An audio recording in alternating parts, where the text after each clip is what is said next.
Oh, oh, oh. Nein. Oh, bitte. Nein. Oh nein. Oh. Oh Gott.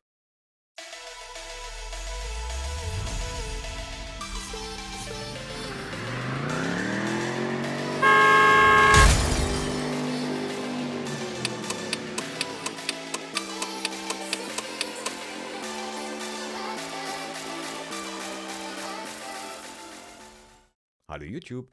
Ich möchte mir mit euch, für euch ein Video von der Sparkasse angucken, von dem Kanal Mehr als Geld. Darin wird die Frage behandelt, lohnt sich der Führerschein noch?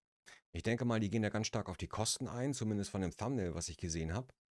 Und da schauen wir einmal rein. Und ich würde das gerne so ein bisschen einschätzen oder bewerten, ob das alles so korrekt ist, was da so gesagt wird, weil es ja auch sehr regional abhängig ist, was ein Führerschein kostet. Wir schauen da einfach mal rein. Und dieses hier, 4.400 € für einen Führerschein. Klingt krass, ist aber heutzutage gar nicht so ungewöhnlich. Ich will schon seit doch, Jahren meinen Führerschein machen und frage mich, also 4.400 € für einen Führerschein ist tatsächlich ziemlich viel. Hier in Norddeutschland ist das nicht gang und gäbe, vielleicht in Süddeutschland, dass man da bis 4.400 € hingeht, aber nicht hier in Norddeutschland. Hier sind wir bei 3 bis 3,5, sowas in der Richtung. jetzt 4,4 lohnt ist ein sich das bisschen sehr hoch. überhaupt und gibt es vielleicht noch ein paar Tipps und Tricks dabei, ein bisschen Geld zu sparen? Genau das finden wir in diesem Video gemeinsam heraus. Okay, Viele Leute schauen wir werden rein. wahrscheinlich jetzt schon vermuten können, was gleich passieren wird. Ich fahre auf einen Verkehrsübungsplatz. Also in meinem ganzen Leben Gute habe Idee. ich noch nie hinter einem Steuer gesessen. Ich bin logischerweise nicht alleine. Ich kann das Auto ja nicht dahin fahren. Ich habe keinen Führerschein. Mein Kollege Julian ist dabei und mit dem fahre ich da gleich hin und dann darf ich selber einmal fahren. Hilfe. So. Oh Gott, ja. Kannst du das Auto mal? Oh nein, Oh, oh, oh. Nein. Oh, bitte. Nein. Oh nein. Oh. Oh Gott. Wie sitzt er denn da? Also also jetzt mal no front, aber das ginge als Fahrlehrer zum Beispiel überhaupt nicht. Und dass das so in einem öffentlichen Video von der von der Sparkasse gezeigt wird, auch eine ganz schwierige Geschichte. Warum er da so sitzt in dieser Position mit dem Outfit, gut, aber wie gesagt, no front, ich will das nicht judgen. Es ist natürlich, es geht um die Kosten des Führerscheins und nicht darum, wie die Leute Ich will das angezogen sind. Aber umstarten. trotzdem, So, wenn du jetzt rückwärts fahren würdest, nicht, dass es irritiert, bitte. das geht nur, wenn du hier diesen Hebel hochziehst. okay, ich komme nicht Okay. aus Versehen in den Rückwärtsgang. Das ist Genau. schon mal gut. Und wenn du jetzt den ersten Gang eingelegt hast und dann lässt du die Kupplung los, dann rollt er los. Mhm. Wenn er dann rollt, dann können wir einfach mal eine Runde drehen. So, jetzt ist das Rad, aber das ist falsch rum, ne? Dann hast du jetzt gleich schon die erste Herausforderung. Weil ich jetzt gerade in die Richtung fahre, basically, right? Genau. Also ich bin gerade irritiert. Ich dachte, das Video dreht sich um die Führerscheinkosten. Also lohnt sich der Führerschein noch? Und die zeigen jetzt tatsächlich eine Fahrt auf dem Verkehrsübungsplatz. Okay, wir schauen mal, wie es weitergeht. Ob das irgendwie einen So, dann Zusammenhang musst du hat. gleich nach links drehen. Toll, eine Herausforderung direkt zum Anfang. So, Oh Gott. genau. Und jetzt lässt du die Kupplung ganz, ganz langsam los. Ja, ich glaube, es hat sich schon ein bisschen... Oh! Ja, fast. Okay. Jetzt hast du... Das ist so das Erste, was jeder feststellt bei Schaltwagen, Kupplungsfahrzeugen. Dieses Arbeiten mit dem Schleifpunkt. Das muss man erstmal kennenlernen. Deswegen Verkehrsübungsplätze kann ich empfehlen. Fahrt da ruhig ein, zwei Mal hin vor der ersten Fahrstunde oder auch nach der ersten Fahrstunde vielleicht nochmal, um das weiter zu vertiefen. Dafür sind Verkehrsübungsplätze echt gut. Aber wollen wir mal kurz darüber reden, dass er angeschnallt ist und sie nicht? Weiß ich nicht, ob das so Bombe ist. Also auch beim Verkehrsübungsplatz ist Anschnallpflicht. Das wird normalerweise von den Betreibern der Verkehrsübungsplätze ganz klar kommuniziert in den Verträgen, die man da unterschreibt, wenn man da drauf möchte.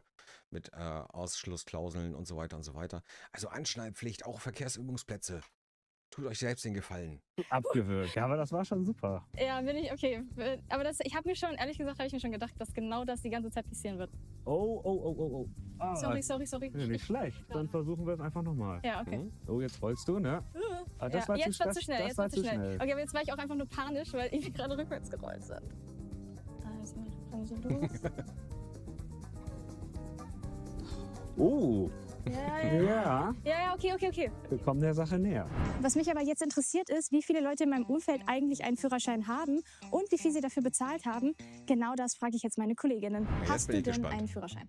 Ja, Ich habe einen Führerschein. Wir haben den garantiert ich schon hab einen länger. Führerschein. Okay, wann hast du den gemacht? Ich glaube 2016 ungefähr. Ja, also ja. mit 18 habe ich den Vor gemacht. 9 Jahren. Ich habe den mit 17 begonnen. Das ist vor 14 Jahren gewesen. Ja. Ich war 17. Das ist jetzt schon 10 Jahre her. Ich war 17. Weißt du, wie Jetzt ist garantiert die Frage der Preise. Also vor 14, 15, 16 oder 7, selbst 7 Jahren, da waren die garantiert viel günstiger. Ich würde jetzt mal schätzen, also ich habe das vorher noch nicht gesehen, Aber ich würde jetzt mal schätzen, da kommen so Preise auf den Tisch zwischen, vor 14 Jahren, 7 Jahren, zwischen 1.400 und 2.000 Euro. Würde ich jetzt mal schätzen, kommen so die Antworten, was das damals gekostet hat. Wie viel du dafür bezahlt hast damals? 1800 waren das ungefähr. Meine Eltern haben mir den bezahlt und es müssten so 2000 Euro knapp gewesen sein oder 1700 irgendwie sowas. Ich habe den nicht selber bezahlt. Das haben meine Großeltern für mich angespart und es waren zwischen 1500 und 2000. Also nicht ganz 1400 Euro. Ja, Oh, echt? ja. Okay. 1350, 1380, sowas um den Dreh. Bist du viel unterwegs mit dem Ja, Auto? schon. Ja. So, und die Preise muss man jetzt ganz klar einsortieren. Das war so vor 7, 8, 9, 10, 14 Jahren. Das war alles vor Corona, Morona und so weiter und so fort. Vor den ganzen Inflationssteigerungen und Weltwirtschaftskrisen und hast du nicht gesehen, Energieproblemen. Das war tatsächlich damals gang und gäbe. Ich habe meinen Führerschein vor 30 Jahren gemacht. Ich habe tatsächlich noch 800 Mark bezahlt, was natürlich auch verschwindend gering ist im Gegensatz zu heute. Und das geht Hand in Hand mit dem, was die da so sagen. Ne? Also so vor 10, 12, 14 Jahren um die 1.500 bis 2.000 Euro Maximum, sowas in der Richtung. Das kenne ich auch noch von vor 20 Jahren, als ich als Fahrlehrer angefangen habe. Es ist leider so. Ne? Also die Preise damals waren völlig anders als heute. Und da war Führerschein auch noch Status. Also in Hamburg selber jetzt weniger, aber wenn ich meine Eltern besuchen möchte oder meine Freundin und ich irgendwo hinfahren, im Urlaub mit dem Auto. Würdest du den Führerschein jetzt nochmal machen, wenn du ihn jetzt nicht hättest? Also gerade bin ich nicht wirklich darauf angewiesen, auf den Führerschein, Wahrscheinlich wenn ich es Großstadt, wirklich nutzen würde ÖPNV. und viel rumfahren würde. Es ist wahrscheinlich nicht zwingend notwendig, würde ich jetzt einfach mal sagen. Es erleichtert aber tatsächlich in vielen Situationen Ja, ja. einfach so ein bisschen das Leben. Also ich muss sagen, ich habe jetzt die letzten Jahre sehr viel in großen Städten gewohnt und ich habe eigentlich mehr die öffentlichen benutzt, als Öffis, ja. jetzt, dass ich mit ÖPNV. dem Auto rumfahre. Eigentlich wäre es heute nicht notwendig. Ja gut, also ich meine, in der Stadt ist man nicht so sehr darauf angewiesen. Auf dem Land ist es schon ein bisschen schwieriger. Voll. Also wenn ich meine Eltern besuche, merke ich es auch jedes Mal wieder. Du kommst nirgendwo hin, ohne Ja, dass du ein leider, Auto hast. leider. Wenn du jetzt keinen Führerschein hättest, würdest du jetzt nochmal einen Führerschein machen? An sich ja, weil ich es wichtig finde, dass man irgendwie fahren kann, dadurch, dass man dann flexibler ist. Aber es ist schon sehr teuer geworden. Also jetzt gerade wahrscheinlich nicht, nee.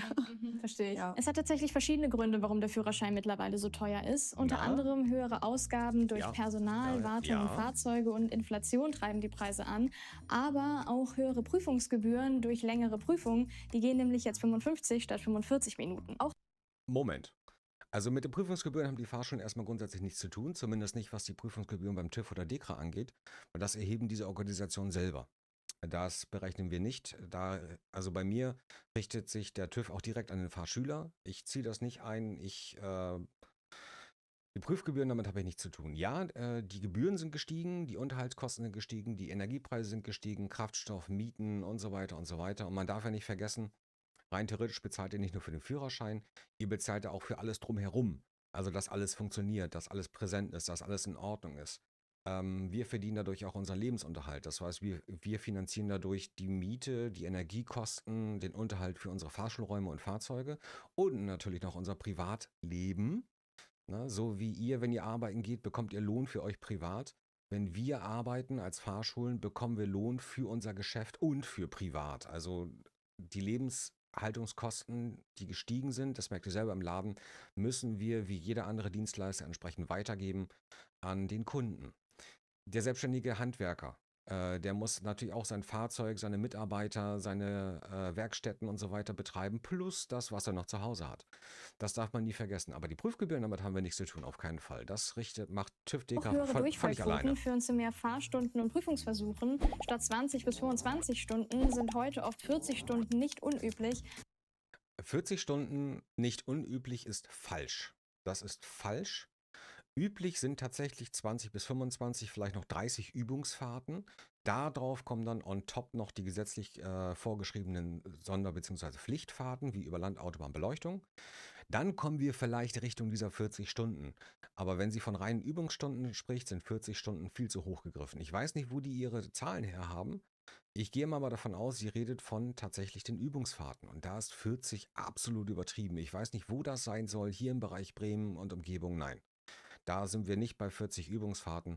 Da sind wir die komplette Ausbildung, also die 12 Pflichtfahrten plus dann vielleicht nochmal maximal 25 bis 30 Übungsfahrten und dann ist Prüfung und dann ist auch Ende.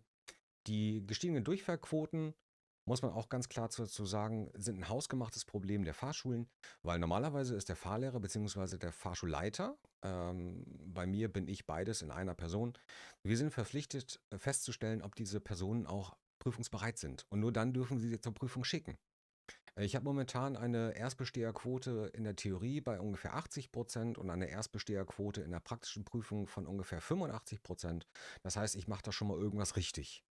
Das ist natürlich immer so ein bisschen, es ist bei allen Fahrschulen leicht schwankend, diese Prozentzahlen, weil wenn wir die Prüflinge zur Prüfung schicken, dann sind wir eigentlich der Meinung, sie schaffen es, so sollte es zumindest sein. Und dann hängt es immer vom Prüfling, also beziehungsweise Fahrschüler, Fahrschülerin ab, ob die ihre Nerven auch im Griff haben bei Theorie und Praxis. Da kann jemand im Lernprogramm prüfungsbereit sein ohne Ende und dann in der theoretischen Prüfung sitzt man da und man hat einen totalen Blackout. Also das kennt eigentlich bestimmt jeder. Aber diese Durchfahrquoten, das liegt, glaube ich, eher daran, dass Fahrschulen teilweise ihre Fahrschüler zu früh zu den Prüfungen schicken. Da dann auch Kosten um entstehen, ist sicher zu klar. fahren. Die Führerscheinkosten in Aber da Deutschland sind in wir den nicht dran letzten Jahren schuld. insgesamt drastisch gestiegen. Naja, doch Preise von relativ, bis zu aber- 4.000 Euro plus sind da keine Seltenheit. Na. Aber es lässt sich doch bestimmt Geld dabei sparen. Also 4.000 plus, nein, Quatsch. Ne, man sollte nur erst zur Prüfung gehen, wenn man tatsächlich bereit ist. Das wird von der Fahrschule gesteuert und dann kann man sich auch Kosten sparen. Jetzt bin ich mal So gespannt, wie richtig sie Kosten günstig wie sparen früher will. wird es leider nicht, aber es gibt schon Möglichkeiten zu sparen. Prüfungen und Fahrstunden sind ziemlich teuer, deswegen wählt am besten kurze Abstände zwischen den Fahrstunden, bucht Doppelstunden und geht eben auch auf die Verkehrsübungsplätze. Das geht natürlich nur, wenn ihr jemanden kennt, der auch einen Führerschein hat und mit euch Genau. Entschuldigung, dass ich ins Wort falle. Kurze Abstände zwischen den Fahrstunden, ja, macht in dem Moment auf jeden Fall Sinn, wenn man die theoretische Prüfung schon bestanden hat. Das auf jeden Fall. Dann sollte man wirklich 2, vielleicht sogar 3-mal die Woche fahren, wenn der Terminkalender des Fahrlehrers das hergibt. Dann hat man auch eine schöne Gewöhnung, dann ist man im Flow und dann ist man auch schneller bei der praktischen Prüfung. Doppelstunden, ich weiß gar nicht, ob es überhaupt noch Fahrschulen gibt, die Einzelfahrstunden, also 45 Minuten machen. Ich persönlich, genauso wie die Kollegen in der Umgebung, machen in der Regel Doppelstunden, weil man muss ja auch mal überlegen, man kommt zum Schüler, beziehungsweise man trifft sich mit dem Schüler steigt ein, stellt sich alles ein, macht sich abfahrbereit und dann geht's los. Und dann fahren wir ins Prüfgebiet und dann wird da geübt und dann fahren wir zurück. Das heißt, da alleine der Transfer ins Prüfgebiet, mit Vorbereitung gehen schon mal bestimmt 10 Minuten weg. Dann kann ich im Prüfgebiet vielleicht noch um die 20, 25 Minuten üben und dann muss ich mich schon einen Rückweg machen, je nachdem, wie weit der Weg aus dem Prüfgebiet wieder nach Hause oder zur Fahrschule ist. Deswegen Doppelstunden macht auf jeden Fall Sinn, macht in der Regel immer Doppelstunden, dann habt ihr auch eine bessere Gewöhnung, dann habt ihr einen besseren Flow im Fahren. Verkehrsübungsplätze, habe ich vorhin schon was zu gesagt, macht das gerne, macht das auch 1-, 2-mal vor der ersten Fahrstunde, vielleicht nochmal nach der ersten Fahrstunde zum Nacharbeiten quasi, dass man da nochmal ein bisschen nachübt, kann ich auch empfehlen. Das auf jeden Fall, sollte man sich mal die Zeit Falls ihr aber nehmen. nicht die Möglichkeit habt, dann schaut euch auf jeden Fall YouTube-Tutorials im Vorfeld Nein. an, damit ihr die Nein. Basics nicht erst in der Fahrstunde Nein. lernt. Das verbessert das Nein. Fahrgefühl und ist günstiger. Für Nein. Wie soll denn ein Video ein Fahrgefühl verbessern? Ganz ehrlich, ein Fahrgefühl, das kommt ja von Gefühl, bedeutet, ich sitze ja im Auto und habe dann das Gefühl für das Fahrzeug. Wie soll denn ein YouTube-Tutorial mir das Gefühl verbessern? Ich habe YouTube-Tutorials auch gemacht für meinen Fahrschulkanal. Da habe ich aber Technik-Tutorials gemacht. Das heißt, mein Fahrzeug, wo wird was eingeschaltet, wie wird was wo kontrolliert, wo finde ich welche Tabelle für Reifenluftdruck und wo finde ich den Ölpeilstab und so weiter und so weiter. Das habe ich alles für Technik. Für das Fahren an sich habe ich keine Tutorials, weil das obliegt ja mir in der ersten Fahrstunde zu erklären, wie es funktioniert. Und ich weiß nicht, wie ein Video ein Gefühl verbessern soll. Bei einer Erfahrung, die ich tatsächlich erfahren muss. Sprich, ich sitze im Auto und muss das Fahrzeug bewegen. Weiß ich nicht, lasst das sein. Prüfung Technik ist der Sommer ja, ideal, aber weil da die Bedingungen einfacher sind. Und auf dem Land sind Fahrschulen häufig günstiger als in der Stadt. Deshalb vergleicht Preise und Bewertungen. häufig, Entschuldigung für den Stillframe, häufig würde ich jetzt auch, diese Aussage würde ich auch so ein bisschen anprangern. Die Fahrschulen auf dem Lande, ja, sie können günstiger sein, gar keine Frage. Fragt auch ruhig, macht Vergleiche zwischen 3, 4, 5 Fahrschulen. Fahrschulen geben in der Regel immer ihre Preislisten raus. Wenn sie ihre Preislisten nicht rausgeben möchten, dann streicht die Fahrschule von eurer Liste. Dann stimmt da schon mal irgendwas nicht. Fahrschulen auf dem Land auschecken, macht das auch gerne. Die Frage ist dann immer, ist das noch derselbe Zulassungsbezirk? Also das muss man auch dazu sagen. Ich sitze hier in Weihe bei Bremen, das heißt, selbst Bremer Fahrschüler dürften bei mir Ausbildung machen, weil Bremen das so zulässt, aber auch nur, weil ich meine Fahrschüler zur praktischen und theoretischen Prüfung dann nach Bremen schicke. Ich darf sie hier nicht im Landkreis Diepholz vorstellen, das ist nicht erlaubt. Ihr müsst immer am Wohnort bleiben. Also ihr dürft auch nicht zu weit aufs Land gehen. Wenn es ein anderer Landkreis ist, kann das schon wieder ein Problem werden. Wenn die aneinander liegen, haben die vielleicht eine Übereinkunft, dass das okay ist, aber da muss man sich auch erkundigen. Die Fahrstundenpreise können dezent variieren, wobei die Fahrschulen natürlich auf dem Lande auch ihre Kosten haben. Die haben genauso ihre Energiekosten, die haben ihre Spritkosten, die haben ihre Unterhaltskosten für die Fahrzeuge, für die Versicherung, pipapo. Das unterscheidet sich halt nicht zu den Fahrschulen auf dem Land. Das Einzige, was da vielleicht geringer ist, ist eventuell die Miete für die Fahrschulräume und die privaten Wohnverhältnisse. Da kann dann so ein Fahrstundenpreis tatsächlich vielleicht um 5 bis 7 Euro oder so variieren. Vergleichen ja, aber erwartet nicht zu viel. Darauf will ich hinaus. Erwartet nicht zu viel, wenn ihr bei einer Fahrschule auf dem Land Sehtest, nachfragt. Erste-Hilfe-Kurs und Theoriebögen gibt es auch außerhalb der Fahrschule. Braucht ihr euren Führerschein zum Beispiel beruflich, könnten ArbeitgeberInnen oder das Jobcenter finanzielle Unterstützung Ja, bieten. genau. Informieren lohnt sich also. Auf jeden Fall. Arbeitgeber fragen, seid ihr arbeitssuchend, dann fragt das Jobcenter, die geben auch Unterstützung, auch gar nicht mal so wenig, wenn der Führerschein hilft, wieder ins Arbeitsleben hineinzukommen. Also da unterstützen die auch. Ich habe da mit dem Jobcenter bisher noch keine schlechten Erfahrungen gemacht. Wenn mal einer kommt und das wird vom Jobcenter entsprechend übernommen, dann ist das an sich ein Selbstläufer. Wir machen die Ausbildung ganz normal. Zwar bekommt ihr dann die Rechnung, aber leitet das weiter ans Jobcenter. Das ist ein Selbstgänger, das ist super. Bei Arbeitgebern, warum nicht? Einfach mal fragen. Ne? Wer nicht fragt, wie bei der Sesamstraße damals, wer nicht fragt, bleibt dumm. Also Personalchef oder Chef mal fragen, hier, Chef, wie sieht's aus? Du willst ja, dass ich auch von A nach B pipapo fahre. Dann hilf mir doch mal vielleicht mit dem Führerschein. Zuschuss 500 Euro oder so. Kann er bestimmt von der Steuer absetzen oder ähnliches. Weiß man nicht. Und er hat einen Benefit und ihr könnt einen Führerschein vielleicht ein bisschen günstiger machen. Da ruhig mal nachfragen, auf jeden Fall. Auch das Geld für Theoriebögen könnt ihr euch sparen. Das meiste gibt's für lau oder deutlich vergünstigt auch im Internet. Vielleicht sind Ja, und dazu jetzt, sorry, wenn ich nochmal unterbreche. Ja, die Theoriebögen gibt es für lau im Netz, gebe ich hier recht. Es gibt ausreichend Webseiten, wo man die ganzen offiziellen Fragen entsprechend kostenlos lernen kann. Da ist dann zwar links und rechts im Browserfenster ein bisschen Werbung, aber das ist klar.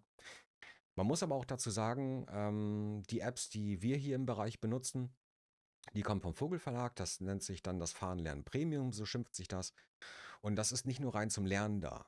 Deswegen erkläre ich auch immer, wenn sich jemand anmeldet, hier, pass auf, ich gebe dir die App jetzt mit. Sie ist leider kostenpflichtig, aber, und dann erkläre ich, was diese App noch alles zusätzlich kann zum Üben.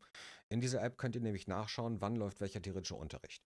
In der App könnt ihr nachschauen, bei welchem Unterricht wart ihr da. Diese App bewertet, wie gut ihr lernt, also seid ihr prüfungsbereit oder müsst ihr noch ein bisschen weiter üben.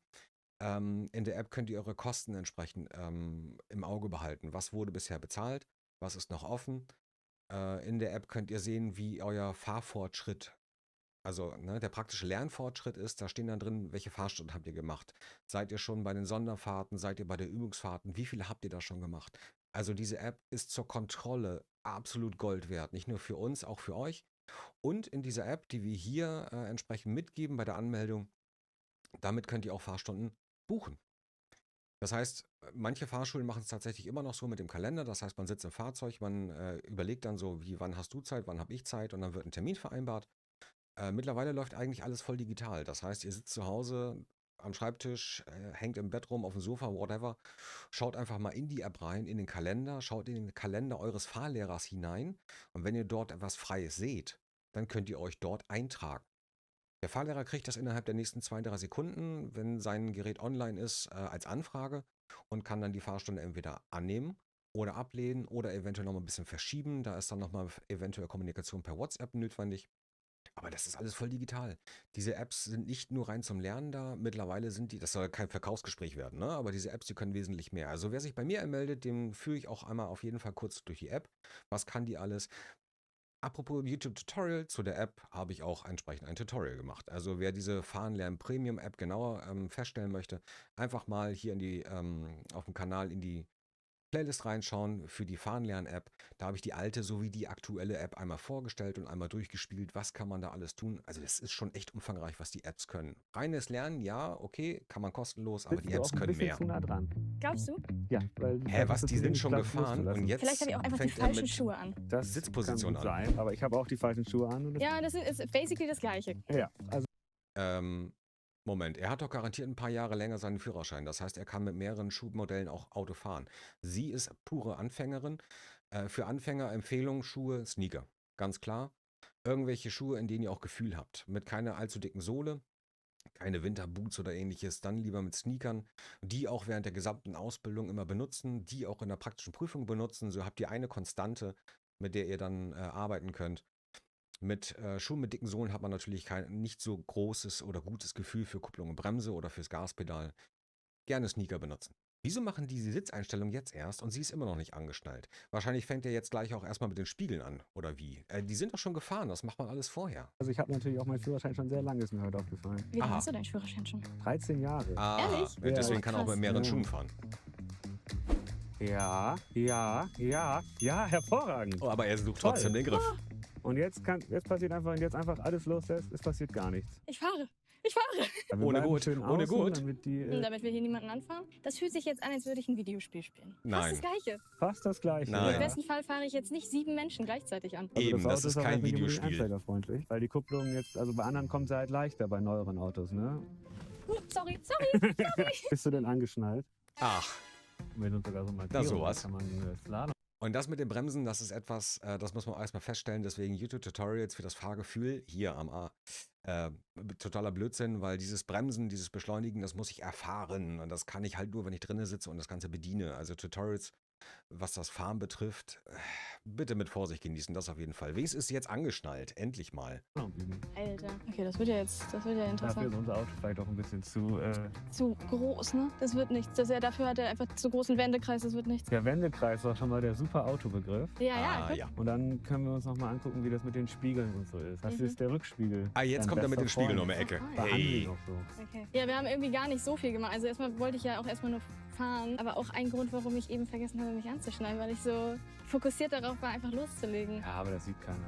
Das sagst du jetzt. Und am Ende kommentieren alle, die war ja gar nicht angeschnallt. Das geht ja gar nicht. Und es geht auch gar nicht, Leute. Es geht auch gar nicht. Also im Nee. echten Straßenverkehr wäre das Regel Nummer 1. Moment, Verkehrsübungsplatz ist so gesehen echter Straßenverkehr. Da sind andere Verkehrsteilnehmer unterwegs. Davon abgesehen, auf dem Verkehrsübungsplatz darf ich, glaube ich, 20 oder 30 km/h fahren, sowas in der Richtung.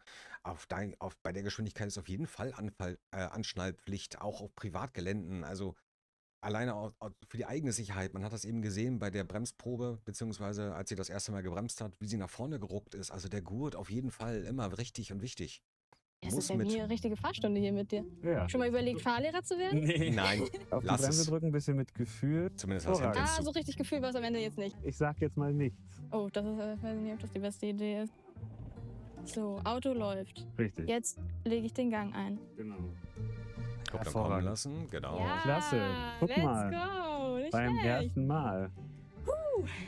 Und genau darum geht es beim Guck mal. Verkehrsübungsplatz. Dieses Erfolgserlebnis. Schon Macht wieder das. beim ersten Fahrt Mal. vor Nicht der ersten schlecht. Fahrstunde Ja, das mal auf dem Auto ist jetzt Verkehrsübungsplatz. Ja. Solange ich im ersten Gang bin.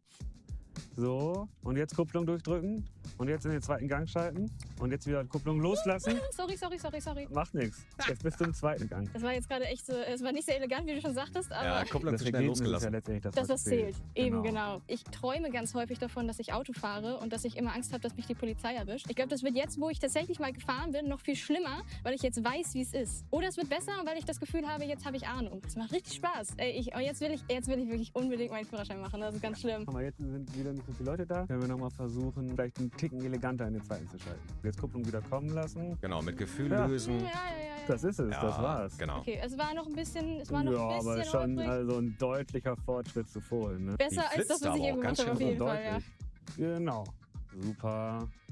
Jetzt Ey, und jetzt Gang raus. Gang raus. Das Ja. war voll gut. Das war wirklich gut. Danke, dass du mein Fahrlehrer warst für diese Stunde hier. Vielleicht sollte ich das doch mal machen. Ja, oder? Du Nein. warst ziemlich gut. Das hat richtig gut funktioniert. Haben wir beide was gelernt heute? Win-Win-Situation auf jeden Fall. Ja, mindestens. So, meine Deswegen, das kann furchtbar Spaß machen. Nehmt die richtige Person mit zum Verkehrsübungsplatz. Vor allem habt ihr den Benefit, ihr habt dann schon mal das Erfolgsgefühl, wenn etwas funktioniert.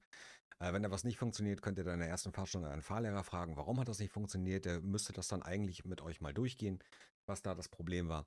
Also Verkehrsübungsplatz, gute Sache, geht dahin, macht das ruhig. Aber mit Personen, denen ihr meine traut und die allererste ruhig sind. Fahrstunde ist jetzt vorbei. Es hat unheimlich viel Spaß gemacht. Bin da schon so mit den Erwartungen reingegangen, ja, das wird jetzt wahrscheinlich eine Dreiviertelstunde lang nicht funktionieren. Und dann schaffe ich es vielleicht einmal. Ich habe auf jeden Fall jetzt ein besseres Gefühl, in meine erste richtige Fahrstunde reinzugehen. Deswegen hat es mir schon gut getan zu wissen, okay, wir fahren jetzt erstmal auf einem Platz, wo alle Fahranfänger sind. Jetzt, wo ich das erste Mal selber gefahren Das ist der bin, habe ich Benefit schon daran, richtig Lust genau. darauf, meinen Führerschein zu machen. Und ja, der ist zwar ziemlich teuer, aber Ja. ich will in Zukunft auch auf dem dem Land leben und da geht es eben ohne Auto und Führerschein überhaupt nicht. Was aber zu beachten ist, auf dem Land ist der Führerschein zwar günstiger, aber auch immer noch teuer. Ja. Also informiert euch vorher auf jeden Fall, um die 4.000 € möglicherweise vermeiden zu können. Und falls ihr gerade vom Land in die Stadt zieht, dann schaut doch mal hier vorbei. Da erfahrt ihr, was ihr bei der Wohnungssuche beachten solltet. Tschüss! So. Also abschließend muss man sagen, 4.000 bis 4.400 €, das stimmt nicht ganz so, liebe Sparkasse. Das haut nicht ganz so hin, zumindest nicht hier in Norddeutschland. Da sind wir eher bei 3.000 bis 3.500 glücklicherweise, manchmal auch ein bisschen drunter tatsächlich. An sich haben sie es ganz schön dargestellt, nur sind jetzt nicht wirklich auf die Kosten eingegangen.